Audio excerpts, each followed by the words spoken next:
자, 이제 다음 얘기로 넘어가 볼게요. 자, 고려시대에 유교가 크게 강조가 되다 보니까요. 유교에서 크게 강조하던 책들도 활발하게 편찬되기 시작합니다. 자, 유교에서 가장 강조하는 책 중에 하나가 뭐냐면은 역사책이었어요. 왜냐면 유교는 결국에 사회를 어떻게 움직이는가, 그리고 사람은 어떻게 살아가야 되는가에 대한 명령이라 그랬잖아요. 근데 이 명령을 잘 지키려면은 옛날 사람들이 어떻게 살았고 옛날 나라들이 어떻게 이상적으로 잘 굴러가는가를 파악을 해야겠죠. 그리고 무엇을 잘못했는가도 파악을 해서 교훈으로 삼아야겠죠. 자, 그래서 이 유교에서는 항상 역사책을 편찬을 하고요. 이 편찬된 역사책을 통해서 과거로 돌아보고 앞으로 나아갈 바를 찾곤 했다고 합니다. 자, 그래서 고려 때부터는 그 이전에도 역사책의 편찬을 했었다는 이야기가 전해지고 있지만 특히 고려 때부터 역사책을 활발하게 펴내기 시작을 합니다. 자, 고려시대에 만들어졌던 역사서들. 자, 먼저 고려 전기에 펴냈던 역사책부터 가장 대표적인 거 하나만 살펴볼게요. 자, 여러분 김부식이라는 사람 기억하나요? 김부식? 무슨 반란을 진압한 문벌로 우리가 예전에 배웠었죠. 무슨 반란이었지? 그렇죠. 묘청의 서경천도 운동을 진압한 사람으로 우리가 배웠었죠. 그런데 이 김부식이 역사책도 썼다는 얘기를 잠깐 언급한 적이 있을 겁니다. 신라 역사를 상대, 중대, 하대로 나누어서 서술을 했다는 바로 그 책이죠. 기억나나요? 4글자인데. 그렇죠. 삼국사기입니다. 자, 메모해 둡시다. 김부식의 삼국사기라는 역사책이 고려 전기에 펴냈던 여러 가지 역사책 중에 가장 대표적인 역사책입니다. 자, 이 김부식은 대표적인 유학자였어요. 유교를 공부하는 학자였는데 그러다 보니까 이 삼국사기는 유교의 역사관에 따라서 역사를 기록을 했습니다. 그 이전 시대인 삼국시대에 대해서요. 자, 그게 뭐냐? 증거가 있는 것만 기록을 하고 증거가 확실하지 않은 허무맹랑한 것들은 기록에서 뺀다라는 원칙이었어요. 굉장히 합리적이죠? 그러니까 사람들의 입에서 입으로 전해지는 진위 여부를 파악할 수 없는 그런 이제 애매한 얘기들은 다 빼버리고 확실하게 기록을 통해서 혹은 다른 증거를 통해서 살펴볼 수 있는, 사실인지 아닌지를 살펴볼 수 있는 그런 자료들만 다 모아다가 역사로 펴낸다는 그런 원칙이었다는 거죠. 자, 이런 역사관을 유교적인 합리주의 역사관, 유교 합리주의 사관이라고 합니다. 자, 이에 대해서 교과서 51쪽에 나와 있거든요. 한번 봐두시기 바랍니다. 자, 그래서 이 삼국사기에는 고대 신화나 전설, 설화 같은 것이 최대한 많이 빠져있는 모습을 볼 수가 있어요. 자, 그러다 보니까 이 삼국사기에는 반드시 빠질 수밖에 없었던 이야기가 있었어요. 그게 뭐냐? 고조선에 대한 이야기였거든요. 자, 다 빠지다 보니까 우리 역사의 시작이 삼국시대로 한정이 되는 그런 결과를 가져오게 되었다는 것이죠. 자, 이런 흐름이 이 고려 전기를 지나서 무신들이 사회를 지배하는 고려 후기로 접어들게 되면서 흐름이 바뀌게 됩니다. 삼국사기와는 다른 종류의 역사책들이 편찬이 되기 시작을 했는데요. 자, 유교적인 합리주의 사관보다는 진위 여부를 확실하게 파악할 수 없는 사람들이 입으로만 전하던 애매한 그런 전설들도 우리 역사로 파악을 하는 그런 역사책들이 등장을 했다는 건데, 자, 대표적으로 이규보의 동명왕편이라는 책이 있고요. 자, 그리고 일현이라는 스님이 썼던, 다 아시죠? 삼국유사라는 책이 있었어요. 이 두 가지 책들은 여러 가지 전설들이나 설화, 신화들도 적극적으로 수용을 했다는 거예요. 자, 특히 이 이규보의 동명왕편은 고구려 공독신화입니다. 고구려 공독신화를 이야기식으로 쭉 엮은 거거든요. 고려는 처음에 고구려 계승의식을 내세웠다 그랬죠. 그 의식이 고려 전기에 문벌들이 지배하던 그 시기에 잠깐 약해졌다가 다시 고려 후기에 툭 튀어나온 겁니다. 우리 고려는 고구려를 계승한 나라다라는 의식을 다시 한번 다짐하게 되는, 다시 한번 생각을 상기시키게 되는 그런 역사책이라는 것이죠. 이규보의 동명왕편은 고구려 계승의식을 담은 역사책이었고요. 일련의 삼국유사는 다 아시죠? 신화와 전설, 설화를 적극적으로 담다 보니까 그 이전의 삼국사기에서 누락된 이야기들이 들어갑니다. 그게 뭐냐? 단군 왕검의 고조선 건국 이야기, 단군 신화였습니다. 이 단군 신화부터 삼국유사가 시작하다 보니까 이 삼국유사는 본격적으로 우리 역사의 시작을 고조선으로 잡고요. 단군이 우리나라의 시조라는 그런 의식을 담게 되었다는 것이죠. 우리 민족이, 우리나라가 단군에서 기원했다는 의식을 담은 역사책이었다라는 정도로 기억을 해두시면 될 것 같습니다. 자, 이렇게 고려시대에는 다양한 종류의 역사책들이 만들어졌다는 것을 잘 기억을 해두시고요. 자, 이제 마지막으로 불교로 들어가 봅시다.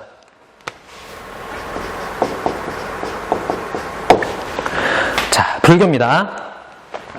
이 불교는 제아무리 유교가 크게 강조가 되어서 사회를 움직이는 시스템으로서 기능을 하게 되었다고 하더라도 고려 종교계의, 고려 사상계의 끝판왕, 왕좌를 지키고 있었던 것은 불교입니다. 고려는 불교 국가였어요. 왜냐하면 고려를 세운 태조 왕건 때부터 이미 불교를 크게 숭상하라고 이 나라의 방침으로 정해 나섰기 때문이죠. 태조 왕건이 후대 왕들에게 남긴 유언이었던, 자, 따라해 봅시다. 훈유십조. 이 훈유십조에는 우리나라는 불교의 힘으로 크게 융성한 나라니까 앞으로도 불교를 크게 섬겨라 라는 내용이 나와 있고요. 자, 그와 더불어서 국가적으로 불교 행사를 크게 중요시해라 라는 내용도 들어가 있습니다. 자, 고려는 이처럼 처음부터 불교를 크게 숭상하는 나라였다는 거죠.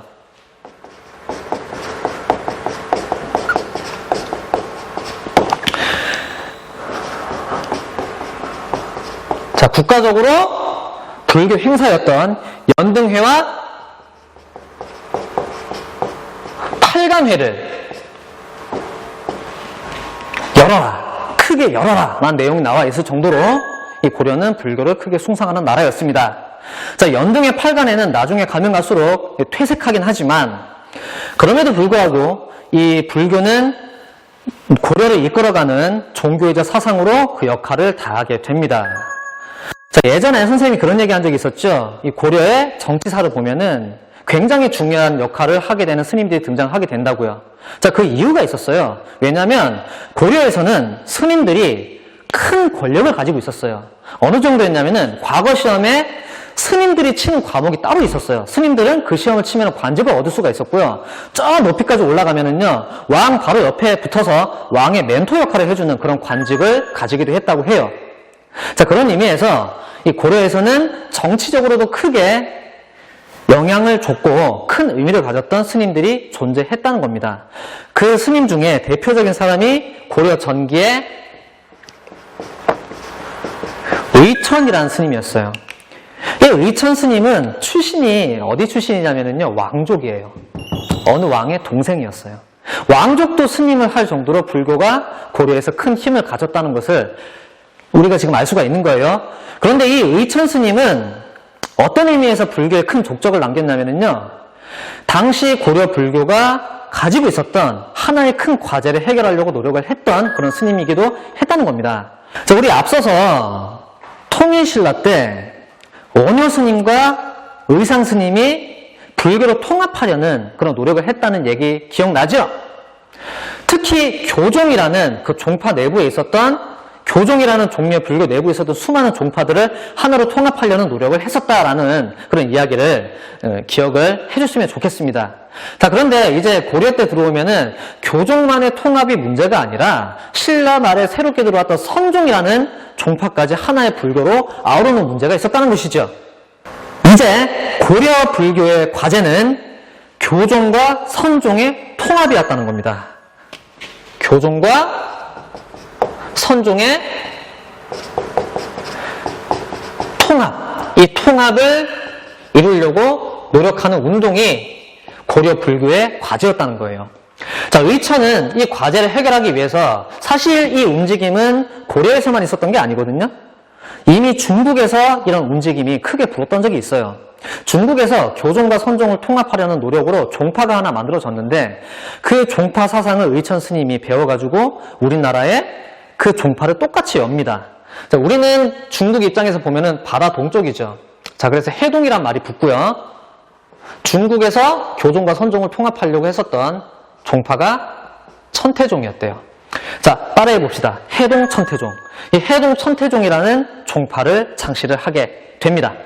자, 그래서 이 의천 스님은요, 교종에서 중요하게 여기는 바와 선종에서 중요하게 여기는 바, 각자 깨달음에 다다르기 위해서 추구하려고 했던 바를 같이 해야 된다고 주장을 했어요. 자, 교종은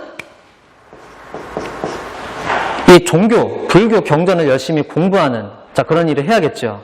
자, 그리고 선종은 자기 내면을 끊임없이 되돌아보면서 자기 스스로 살펴야 돼. 자, 살필 관자를 썼어요. 관찰할 때 그 관자입니다. 이 공부와 자기 스스로 관찰하는 이 일, 즉 불경 공부와 그리고 참선을 겸해서 같이 닦아야 된다. 자, 따라해 봅시다. 교강겸수. 교강겸수라는 논리를 내세웠던 겁니다. 자, 하지만 잘 이루어지진 않습니다. 이 이루어지지 않은 과제는 고려 후기로 넘어가게 되는데요. 고려 후기에 또 한 명의 유명한 스님이 등장을 합니다. 진울이라는 사람인데요. 이 진울 스님은 당시 불교를 불교 본연의 모습으로 돌리고 깨달음에 다다르는 하나의 위대한 가르침으로 되살리려고 노력을 했던 사람입니다. 자, 그래서 이 사람도 나름대로 하나의 종파를 창시를 하게 되는데요. 조계종을 창시합니다. 조계종을 창시하고요. 자, 그리고 불교 개혁운동을 추진하게 됩니다. 이 불교가 사회적으로 막강한 권력을 차지하다 보니까 이미 연불에는 관심이 없고 제법에만 관심이 있는, 그냥 자기 권력과 자기 이권 찾기에만 몰두를 하고 있는 그런 스님들이 굉장히 많았거든요. 그런 스님들이 주도하던 불교를 수행 중심의 불교로 다시 되돌리려고 노력을 합니다. 자, 그 개혁운동 단체로 수선사 결사라는 것을 만들고요. 자, 따라해 봅시다. 수선사 결사.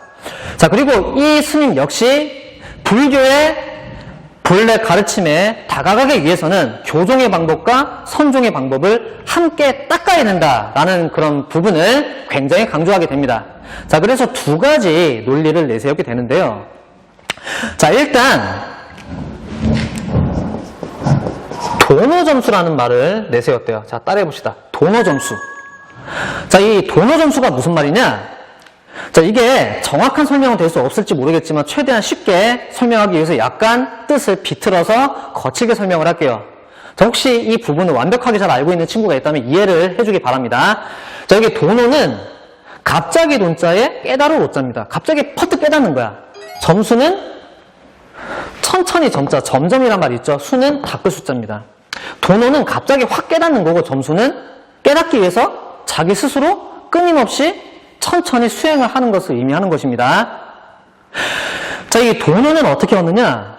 끊임없이 자기 스스로를 되돌아보면서 참선을 하면서 자기 내면을 들여다보다 보면은 어느 순간 퍼뜩하고 깨달음을 얻어. 참선을 의미하는 겁니다. 깨달음에 얻는, 깨달음에 다가가는 하나의 방법, 선종의 방식을 의미하는 거고요. 점수는 이 깨달은 바를 지켜가기 위해서 계속해서 부처의 가르침을 갈고 닦아야 되는 거야. 부처의 가르침을 갈고 닦으려면 불경을 보지 않고선 불가능하겠죠. 이건 계속 불경을 보라는 얘기예요. 즉, 불교 본연의 가르침을 이뤄가기 위해서는 선종의 방식도 교종의 방식도 함께 가야 된다고 주장을 했던 겁니다. 이런 식으로 교종과 선종의 통합을 추구하려고 했던 거고요. 하나 더 있습니다. 정, 해, 쌍, 수라는 말을 내세우게 되는데요. 이 정은 고요히 자신을 되돌아보는 것, 참선을 의미하는 거고요. 해는 지혜입니다. 지혜를 계속 갈고 닦는 것, 공부를 해야겠죠. 경전을 공부하는 교종의 방식입니다. 즉, 선종과 교종의 방식을 쌍수, 양손에 들고 함께 해야 된다. 교종과 선종은 따로가 아니라 하나다라는 논리를 내세워서 이 불교를 하나로 통합을 하고 불교 본연의 모습으로 불교를 개혁하려고 노력을 했던 겁니다. 자, 그리고 이 진울의 제자였던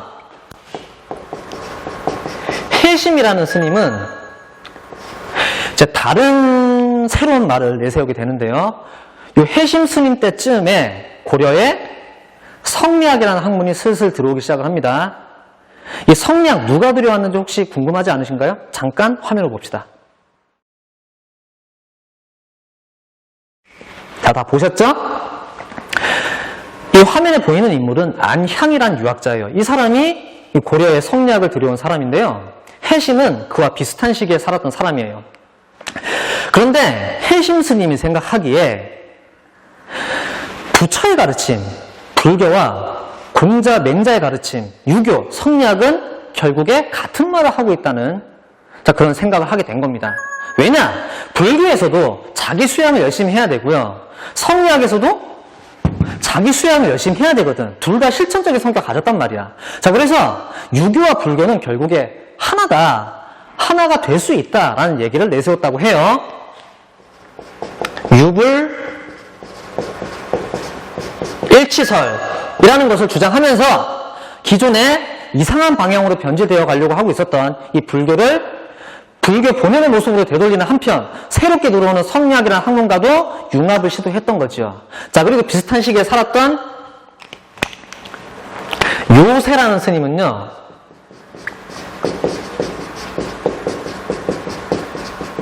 백년결사라는 단체를 만들어서 불교를 깨끗하게 정화하려고 합니다.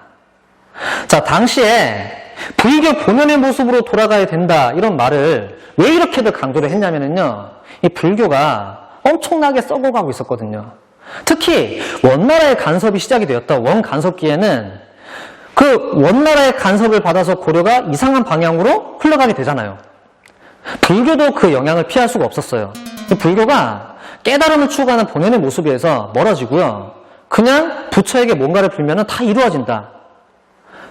예전에 이 불교가 삼국시대에 처음 들어왔을 때 변질되었던 그 모습으로 돌아가게 되었고요. 절들을 굉장히 화려하고 크게 짓기 시작을 하고요. 이 스님들이 수행은 뒷전이고 자기 땅을 더 넓혀가지고 거기서 백성들을 오히려 쥐어짜고 있었어요.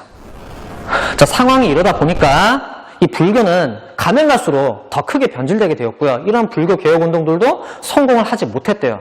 결국에 이 고려 말에 등장을 했던 이 신진사대부들, 이 성리학자들이 불교를 크게 공격하는 하나의 빌미를 제공하기도 했었고, 이 조선이 건국 초에 불교를 크게 억압하는 정책을 취하게 된 원인이 되었다고도 합니다. 자, 이것도 잘 기억을 해주기 바랍니다.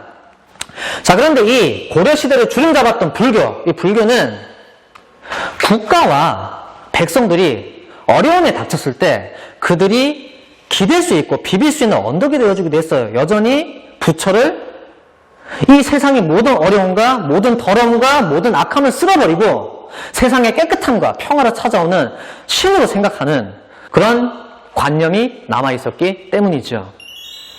자, 특히 고려가 국가적으로 큰 침략을 받았을 때 불교의 이런 면들이 크게 빛을 발하게 됩니다. 자, 고려 전기에 거란이 크게 침략을 해왔었죠. 거란 침략 때 이 고려는 불교 신앙의 힘으로 거란을 격퇴하려고 합니다. 자, 그래서 이 고려가 그때까지 파악하고 있었던 모든 불경들을 한 군데에 모아서 백과사전으로 편찬을 하려고 합니다. 자, 불교의 백과사전을 할 수가 있겠죠. 모든 경전들을 다 집합을 시켜서 하나의 세트로 편찬을 하는 사업이었어요. 이 사업을 대장경 사업이라고 했어요. 자, 읽어봅시다. 대장경. 자, 그리고 이때 만들었던 대장경을 처음 만든 대장경이라는 뜻에서 초조 대장경이라 불렀습니다. 자, 그런데 이 초조 대장경은 고려 후기에 몽골이 침략을 해오면서 싸그리 불타버리고 맙니다. 자, 그래서 몽골 침략 때는 대장경을 새롭게 만들게 되는데요. 당시 고려 정부는 강화도로 수도로 옮긴 그 어려운 상황에서도 이 대장경 편찬 사업을 꿋꿋하게 해냅니다. 자, 이때 다시 펴낸 대장경을 다시 제자에 만들 조자라고 해서 제조 대장경이라고도 하기도 하고요. 자, 그리고 이 경판 숫자가 8만 장이래. 엄청나게 많죠. 이 경판이 뭐냐? 그 인쇄할 때 쓰는 목판을 뜻하는 건데 그게 무려 8만 장이래.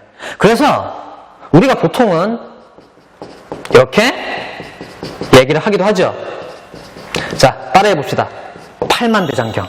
자, 이렇게 국난 극복을 위해서 불교 신앙의 힘을 빌리려고 하기도 했다는 거 잘 기억을 해두면 좋을 것 같습니다. 자, 여기까지 고려의 사회와 문화를 쭉 살펴봤고요. 자, 다음 시간부터는 조선시대로 들어가 보도록 하겠습니다. 조선은 많은 면에서 고려와 좀 달랐습니다. 자, 뭔가 기대가 되죠? 지금까지 배운 내용 잘 복습을 해주고요. 예습은 선택이지만 복습은 필수입니다. 아시겠죠? 자, 여기까지 수고하셨습니다.